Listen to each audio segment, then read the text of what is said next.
नमस्कार। आज का सेशन में हम लोग जो स्टडी करेंगे, ये टॉपिक आज का है संविधान निर्माण। ऑलरेडी आपके बोर्ड में हमने लिख दिया है संविधान निर्माण। संविधान निर्माण की आवश्यकता क्यों पड़ती है और क्यों पड़ी होगी, चाहे वो भारत के लिए, चाहे वो अमेरिका के लिए, चाहे वो कोई भी कंट्रीज के लिए संविधान की निर्माण करने का आवश्यकता क्यों पड़ी, इसके बारे में हम चर्चा करेंगे। और खासकर आज का सेशन में भारत के संविधान के बारे में हम लोग चर्चा करेंगे। तो सबसे पहले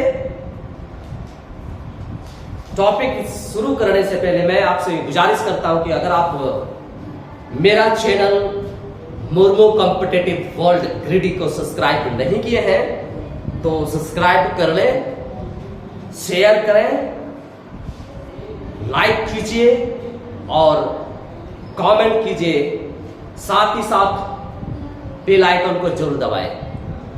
दोस्तों, आज की सेशन में सबसे पहले हम ये चर्चा करेंगे संविधान क्या है और संविधान का निर्माण क्यों किया गया।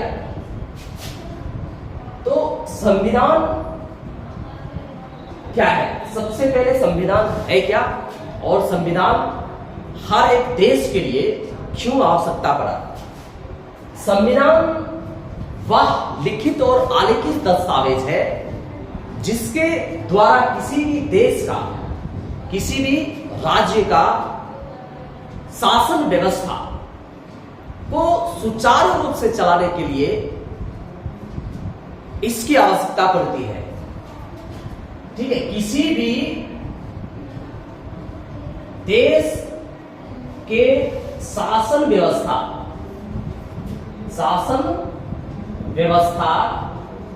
को सुचारू रूप से चलाने के लिए संविधान की आवश्यकता पड़ती है। और इस तरीके से भारत में भी संविधान का बनाने की आवश्यकता पड़ा। तो क्या है, संविधान जो है वो लिखित या अलिखित। संविधान जो है ये लिखित भी हो सकता है और अलिखित भी हो सकता है। ठीक है, संविधान है तो संविधान लिखित भी है, अलिखित भी है। इसमें हम कहते हैं कि अगर संविधान नहीं रहता तो आज भी, चाहे वो भारत के भीतर देखा जाए, चाहे वो ऑस्ट्रेलिया के भीतर देखा, कहीं भी कोई भी देश में अगर आप देखते हैं, अगर संविधान नहीं है तो वहां आज भी राजतंत्र है। और राजतंत्र को समाप्त करके लोकतंत्र की व्यवस्था को बनाए रखने के लिए संविधान का निर्माण करना पड़ा। और संविधान क्या है, लिखित और अलिखित दोनों हो सकता है। ठीक है दोस्तों, तो मेन पॉइंट है संविधान का निर्माण क्यों करना पड़ा। ब्रिटेन के संविधान को देखते हैं। ब्रिटेन के संविधान आज भी क्या है, अलिखित है, अलिखित है। दूसरे लोग कहते हैं कि हम लोग जो संविधान का निर्माण कर रहे थे तो बहुत सारे देशों के संविधान से हमने तो मेन पॉइंट को उठाया, जैसे संसदीय प्रणाली, ये कहां का है, ब्रिटेन का है। मौलिक अधिकार हमने उठाया, ये कहां का है, कहां से उठाया हम लोगों ने, अमेरिका से। तो इस तरीके से विभिन्न देशों के संविधान के द्वारा हम लोगों ने भारत का संविधान को निर्माण किया, जो आज पूरा विश्व के संविधान से सबसे बड़ा संविधान के रूप में जाना जाता है। तो संविधान निर्माण करने का आवश्यकता भारत के भीतर जो भारतीय लोगों को पड़ी, जिस समय 1600 ईस्वी में ब्रिटिश इंडिया यानी British company, east India company Bharat आए, तो उनका आने का एक ही मकसद था, क्या करना था, व्यापार करना। लेकिन जब उसने देखा भारत के भीतर विभिन्न प्रकार के खनिज संपदा है, तो उसको अपने अंदर प्रयोग करने के लिए उसने क्या किया, सबसे पहले यहाँ के राजाओं से सबसे पहले युद्ध करा, सबसे पहले युद्ध करा। आप याद कर सकते हो प्लासी का युद्ध सबसे पहले उसने किया कब, 1757 में, 1757 में उसने प्लासी का युद्ध करा और इस युद्ध में उसने जीता। नेक्स्ट उसने सेकेंड जो वॉर किया भारत के भीतर वो था 1764। वो क्या था 1764 में बक्सर का युद्ध, क्या था, बक्सर का युद्ध किया। इसके बाद ही ये युद्ध करने के बाद उन्होंने पूरी भारत के भीतर राज करने का ये कंपनी व्यापारिक कंपनी से बदलकर आप भारत में शासन व्यवस्था चलाने का कंपनी बन गए। और इस युद्ध के बाद उन्होंने क्या किया, भारत में तीन प्रकार के जमीन का कानून उसने लागू किया, जमीन का कानून उसने लागू किया, 3 प्रकार के जमीन का कानून लागू किया। देखिए हम तुरंत गुलाम नहीं बने, कहीं के बहुत तौर तरीका ब्रिटेन ने लगाया जिसके कारण हम गुलाम बने और इसी गुलामी से आजादी के लिए हम लोग कई प्रकार के लड़ाई लड़ा भारत के भीतर भी। तो 3 प्रकार के कानून कौन कौन था, पहला कानून था 1992 में, 1792 में क्या लगाया, अस्थाई बंदोबस्ती बनाया। फिर 1792-93 में ही ये महलवाड़ी बंदोबस्ती लगाया। फिर उसी समय उसने क्या लगाया, ये रैयतबाड़ी बंदोबस्ती उन्हें बनाया। इस तरीके से हम भारतीय लोगों के जमीन को अपने अंदर उसने कब्जा में ले लिया। इसी कारण इससे ब्रिटिश कंपनी से, ब्रिटिश शासन से बाहर निकालने के लिए ही हम लोग को क्या करना पड़ा, युद्ध करना पड़ा, लड़ाई लड़नी पड़ी। और अंततः भारत जब 1947 में देश आजाद हुआ भारत, तो हम लोगों को क्या मिला, जब लास्ट जो माउंटबेटन कंपनी आती है तो उस समय में संविधान निर्माण शुरू हो जाती है। और ये संविधान निर्माण कब शुरू हुआ, जब संविधान सभा का निर्माण किया गया, तब 6 दिसंबर 1946 में, 6 दिसंबर 1946 में संविधान सभा का निर्माण होती है। ठीक है, तो संविधान सभा का निर्माण होने के बाद पहली जो बैठक होती है संविधान सभा की, वो 9 दिसंबर होती है 1946 में। ठीक है, 9 दिसंबर 1946 में संविधान सभा का पहली मीटिंग होती है। और इस समय में संविधान सभा का अस्थायी अध्यक्ष को बनाया जाता है, इनको सच्चिदानंद सिन्हा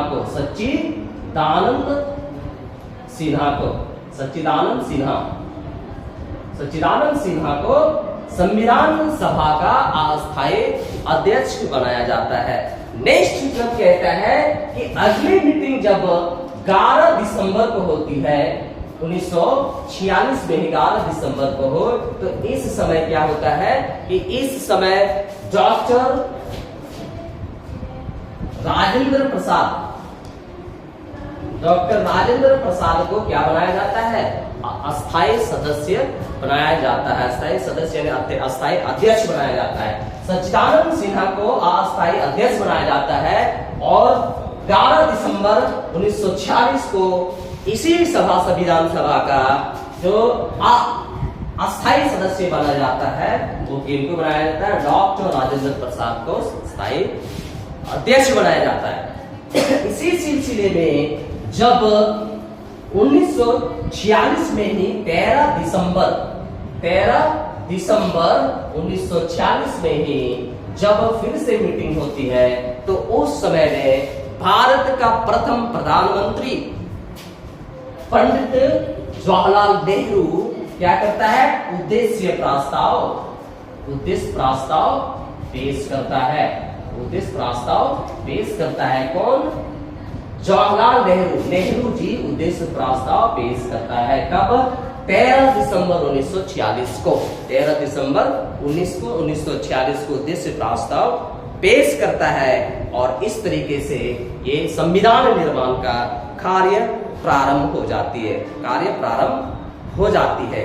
तब नेक्स्ट कहता है कि जब ये संविधान बनाने का जो स्टेप शुरू हो जाती है तो इसको बनाने के लिए एक और सभा की जरूरत पड़ती है जिसका नाम है प्रारूप सभा। प्रारूप सभा, जब संविधान सभा बनने के बाद जब सारा चीजें उद्देश्य प्रस्ताव भी पेश हो जाता है 13 दिसंबर 1946 को, और यह 22 जनवरी 1900 ये पूरी तरह से उद्देश्य प्रस्ताव पास होके ये पास हो जाता है 22 जनवरी 1940 को। तो इसी समय सारा चीज ड्राफ्टिंग कमेटी का भी आवश्यकता पड़ी। तो प्रारूप जब लिखना है तो लिखने के लिए ड्राफ्टिंग कमेटी की आवश्यकता पड़ेगा, तो ड्राफ्टिंग कमेटी की भी आवश्यकता पड़ी और ड्राफ्टिंग कमेटी है प्रारूप कमेटी समिति का गठन हुआ, समिति का भी गठन हुआ और प्रारूप समिति का जो अध्यक्ष बनाया गया वो हमारे बाबा साहब डॉक्टर भीमराव अंबेडकर जी को बनाया गया। हमारे बाबा साहब डॉक्टर भीमराव अंबेडकर जी को बनाया गया। कौन? प्रारूप सभा का अध्यक्ष को बनाया गया डॉक्टर भीमराव अंबेडकर जी को। इसके बाद से ही ये संविधान लिखने का सिलसिला जारी हो गया। संविधान लिखने का सिलसिला जारी हो गया। तो भारत का संविधान बनने में कितना लगा? 2 साल 18 दिन, 2 साल 11 महीने 18 दिन, यानी कि अगर और 10 या 12 दिन होता तो कंप्लीटली 3 साल की समय आवश्यकता बढ़ती। ठीक है, तो इस तरीके से ये संविधान का निर्माण किया गया। लेकिन इससे पहले बहुत सारे ऐसी चीजें हैं जो इस संविधान सभा में लोगों की थी। संविधान सभा का प्रथम अधिवेशन जब होता है, संविधान सभा का प्रथम अधिवेशन जब होता है, कब होता है? 9 दिसंबर 1946 में। 1946 में, ठीक है, प्रथम अधिवेशन होता है संविधान सभा का 9 दिसंबर 1946 में। तो इसमें कुल सदस्य कितना उपस्थित हुए? कुल सदस्य जो गए थे वहां पे वो 209 सदस्य था। ठीक है, 209 सदस्य कुल सदस्य संविधान सभा के मीटिंग में अधिवेशन में पहुंचे हुए थे। जिनमें से डॉक्टर सच्चिदानंद सिन्हा, पहले मैंने बताया, उसको अस्थायी अध्यक्ष बनाया गया। ठीक है, और दूसरा कहता है कि 11 दिसंबर 1946 को फिर से मीटिंग हुई और राजेंद्र प्रसाद को अस्थायी सदस्य बनाया गया। दूसरा कहता है कि 13 दिसंबर 1946 को जब मीटिंग हो रही थी तो नेहरू जी ने उद्देश्य प्रस्ताव पेश किया और ये प्रस्तुत करने के बाद ये 22 जनवरी 1946 को पास करके आते हैं। 22 जनवरी 1946 को पास करके आते 1947 को जी। दूसरे का संविधान सभा ने चौथे अधिवेशन जब चल रहा था, संविधान सभा द्वारा तक चौथा अधिवेशन चल रहा था। ठीक है, उसी समय ये आपका टाइमिंग है 22 जुलाई 1947। 22 जुलाई 1947 को इसने क्या किया? संविधान सभा ने कि राष्ट्रीय ध्वज को अपनाया। उसी समय ये राष्ट्रीय ध्वज को अपनाया। कब? 22 जुलाई 1947 को राष्ट्रीय ध्वज को अपनाया गया। नेक्स्ट कहता है कि सीखने से पहले उसने क्या क्या? प्रियम्बल बनाया, प्रस्तावना लिखने से पहले कि हम भारत के लोग भारत को संपूर्ण प्रभुसत्ता संपन्न गणराज्य देश का निर्माण करेंगे। तो सबसे पहले लोगों ने प्रस्तावना बनाया।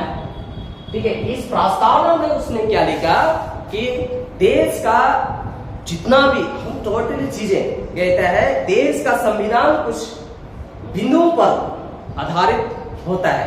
प्रस्तावना में जब भी किसी संविधान का निर्माण होता है तो उसमें कुछ मुख्य बिंदु को ऐड करते हैं। जब 22 जनवरी 1946 को 47 को जब उद्देश्य प्रस्ताव पास होता है तो पहला जो नियम था उस प्रियम्बल में कहता है भारत को स्वतंत्र प्रभुसत्ता, भारत को स्वतंत्र प्रभुसत्ता संपन्न गणराज्य घोषित किया जाएगा और यह संविधान बनाएंगे। इसके बाद संविधान सभा क्या बनाएंगे? संविधान का निर्माण करेंगे। ये पहला पॉइंट में पहले कहा कि भारत को स्वतंत्र संपन्न प्रभुसत्ता गणराज्य बनाएंगे और इसके लिए संविधान सभा संविधान का निर्माण करेंगे। नेक्स्ट कहता है भारत में नेक्स्ट कहता है पॉइंट नंबर 2 में कि भारत में वे सभी प्रदेश भारत संघ में शामिल होगा, चाहे वो ब्रिटिश के अधीन हो, चाहे भारत के अधीन हो, भारत के अंदर हो। ठीक है, ब्रिटिश भारत किसी रियासत में है या तो ठीक कहता है कि भारत संघ में वे सभी प्रदेश शामिल होगा जो अभी मान लिया जाए ब्रिटिश के में है, ब्रिटिश शासन काल में है, या तो भारतीय रियासत में हो। ठीक है, तो दोनों ही कहा जाएंगे, ये भारत संघ में शामिल होंगे, भारत संघ के अंदर ही रहेंगे। तीसरा पॉइंट कहता है जो प्रदेश भारत संघ में शामिल होगा उन्हें स्वायत्तता का इकाई प्रदान की जाएगी। तीसरा पॉइंट में प्रस्तावना में कहा है कि जो प्रदेश भारत संघ में शामिल होगा उसे स्वायत्तता की इकाई प्रदान की जाएगी। ठीक है, स्वायत्तता की इकाई प्रदान की जाएगी, इकाई माना जाएगा। तीसरा पॉइंट में ये लिखा गया जो भारत का कोई भी प्रदेश हो, जब वो भारत संघ में शामिल होगा तो स्वायत्तता माना जाएगा। ठीक है, नेक्स्ट कहेंगे कि भारत के भीतर जितना भी चीजें होगी चाहे वो संप्रभुता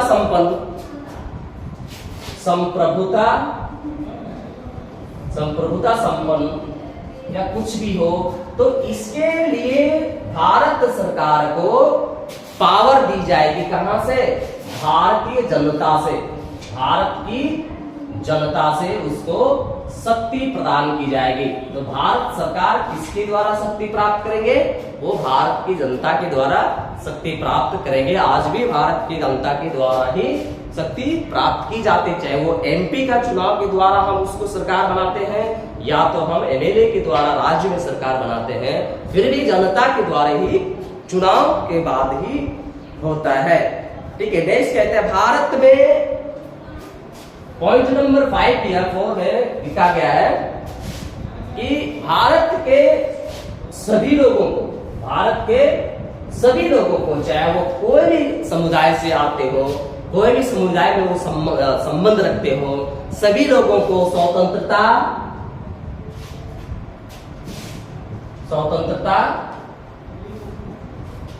ठीक है, स्वतंत्रता मिलेगी,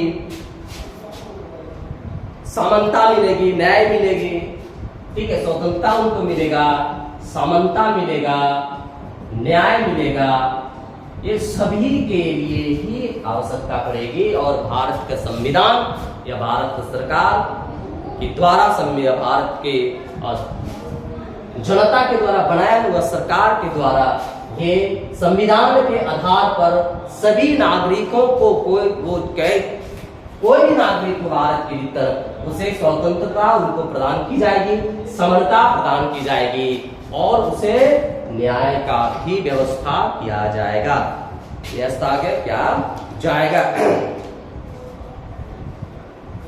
नेक्स्ट कहता है कि पॉइंट नंबर प्रस्तावना है, पॉइंट नंबर 6 में कहता है कि भारत के कोई भी जाति हो, भारत के कोई भी लोग हो, पिछड़े वर्ग हो, दलित हो, है ना, उसको सुरक्षा प्रदान की जाएगी। ठीक है, दलित या पिछड़े वर्ग को तो क्या दी जाएगी? सुरक्षा की प्रदान की जाएगी, सुरक्षा की प्रदान की जाएगी। ठीक है, ये भारतीय संविधान का खूबसूरती है कि हर एक लोगों के लिए कानून बनी हुई है। ठीक है, नेक्स्ट कहता है कि भारतीय लोगों का जो अधिकार होगा सभी के लिए समान अधिकार होगा। पानी में, जल में, वायु में जितना भी प्रकार के आवश्यकताएं चीजें वो सभी के लिए जरूरी है और सभी को न्याय तरीके से, सम्मान तरीके से सभी को मिलेगा। ठीक है, तो इस तरीके से प्रस्तावना बनाया गया। ठीक है, नेक्स्ट कहता है कि संविधान निर्माण में जो समय लगा 2 साल 11 महीने 18 दिन, इसमें कई प्रकार के चीजों का वर्णन किया गया, जैसे आप ब्रिटिश संसद द्वारा निर्मित अधिनियम। ठीक है, नेक्स्ट आपका पॉइंट है संविधान स्रोत। संविधान स्रोत, ठीक है, संविधान स्रोत में क्या है कि हम लोग ब्रिटिश सरकार द्वारा अधिनियम, जब हमारा संविधान जिसे 26 नवंबर 1949 को संविधान सभा में अंगीकृत किया, 26 संविधान सभा के द्वारा हमारा संविधान 26 नवंबर 1949 को स्वीकार किया। 1949 को स्वीकार किया, तो स्वीकार करने के बाद 26 जनवरी 1950 को हमारा संविधान लागू होता है। 26 जनवरी 1950 को लागू होती है, हमारा संविधान लागू होता है। तो इन संविधान स्रोत के माध्यम से हम ये जानेंगे कि इस समय में क्या क्या उपलब्धि हमें करना पड़ा, क्या क्या उपलब्धि हमें मिला। तो प्रथम में ब्रिटिश संसद द्वारा, तो फर्स्ट में हमारा है ब्रिटिश संसद द्वारा जो हम लोगों ने अंगीकार किया, ब्रिटिश संसद द्वारा निर्मित अधिनियम। ठीक है, ब्रिटिश संसद द्वारा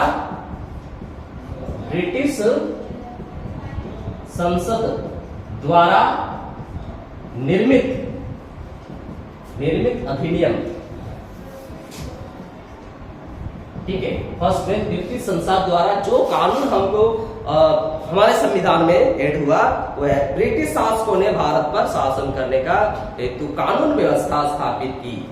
ठीक है, कहता है ब्रिटिश ने भारत में जब शासन करने का क्या क्या सबसे पहले कानून बनाया, क्या कानून बनाया, भारतीय लोगों पर शासन करने के लिए कानून बनाया। ठीक है, जिसका इतिहास 1773 में एक अधिनियम पारित करता है, वो करता है रेगुलेटिंग एक्ट। कौन सा है ये? 1773 में रेगुलेटिंग एक्ट। जब भारत के लोगों को गुलाम बनाने का जो अवस्था बनाई ब्रिटिश गवर्नमेंट ने, तो सबसे पहले उसने क्या किया?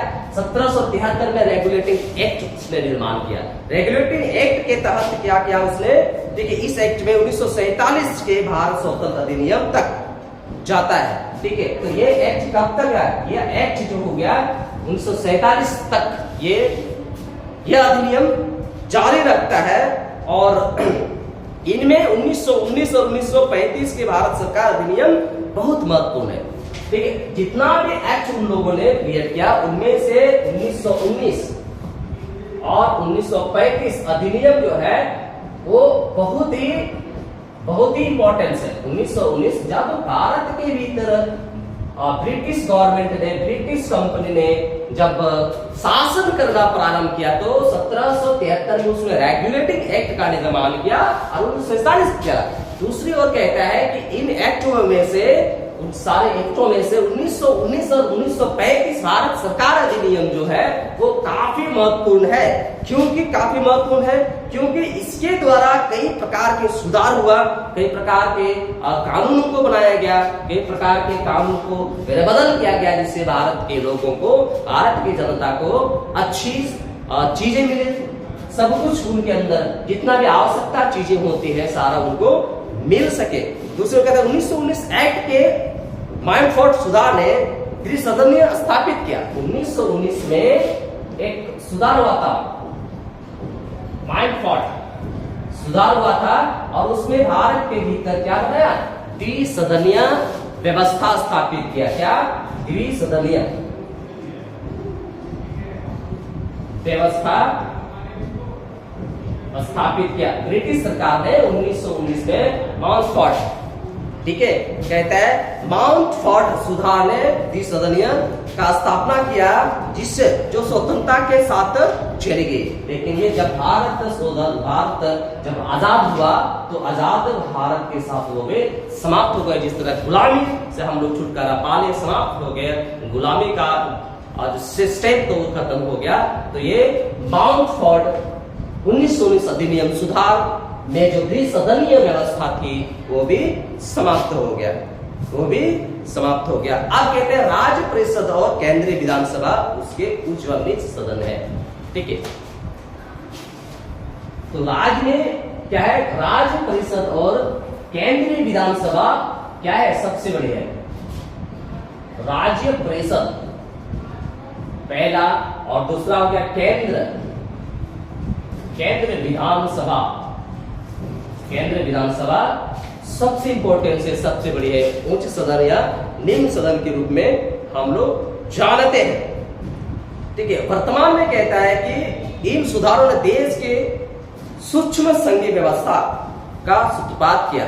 जब 1935 अधिनियम पारित की गई तो यह संघ शासन लागू ना हो सका, किंतु बहुत सारी चीजें का हम लोगों को देखने को मिला।